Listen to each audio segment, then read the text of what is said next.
Hello, I'm Wang Cong with the Global Times. I'm here at the Beijing Economic Technological Development Area, or the BDA. Located in the southeast of the Chinese capital, this is one of the largest and the most important high-tech development zones in China. The BDA is home to tens of thousands of businesses. Many are industry leaders in autonomous driving, biotech, artificial intelligence, and other emerging technologies. Today, we're gonna check out some of these technologies in action and show you what China is actually doing to boost its economy. And the key phrase is new quality productive forces. So what are new quality productive forces?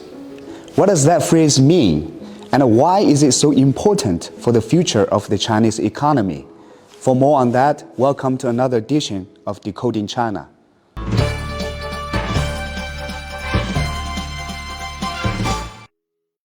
In recent months, the phrase new quality productive forces has become a buzzword in China. It's been frequently mentioned by officials at top meetings or in key policy documents.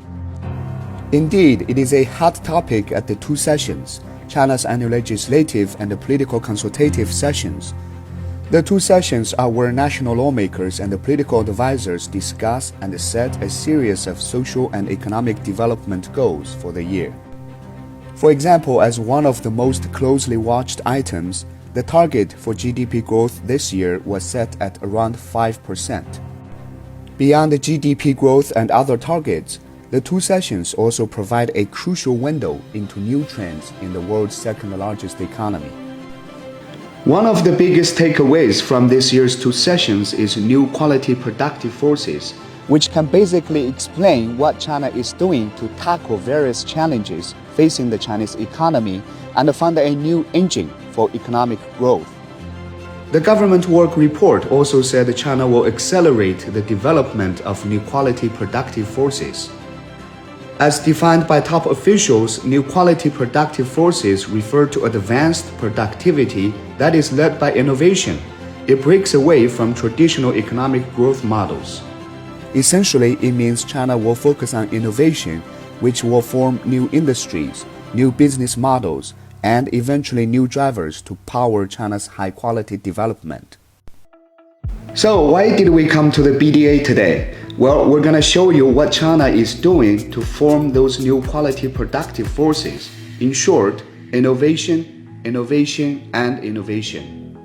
And what's a better place to try that up close than the Baidu Apollo Park, where we're going to try these robo-taxis, which are completely self-driving.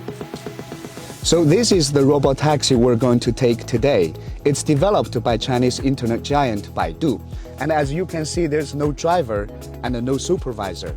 It's completely self-driving. Many of us have heard so much about autonomous driving, but haven't had the chance to try it. Well, today we're in a treat. Let's get started.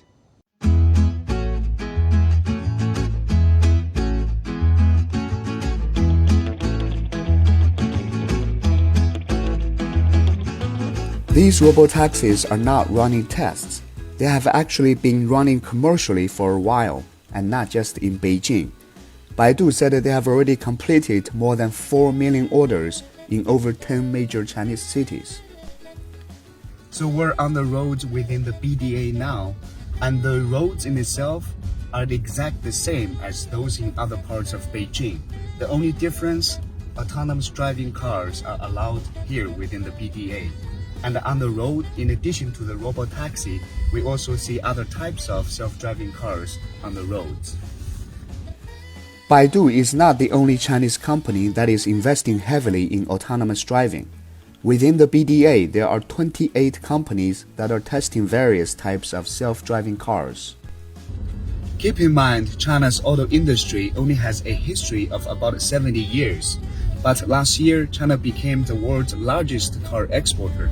And now we're sitting in a self-driving car, cruising around like nothing to it. That really gives you a pretty good idea of the rapid rise of China's technological capabilities, which the country hopes will turn into new economic drivers or new quality productive forces.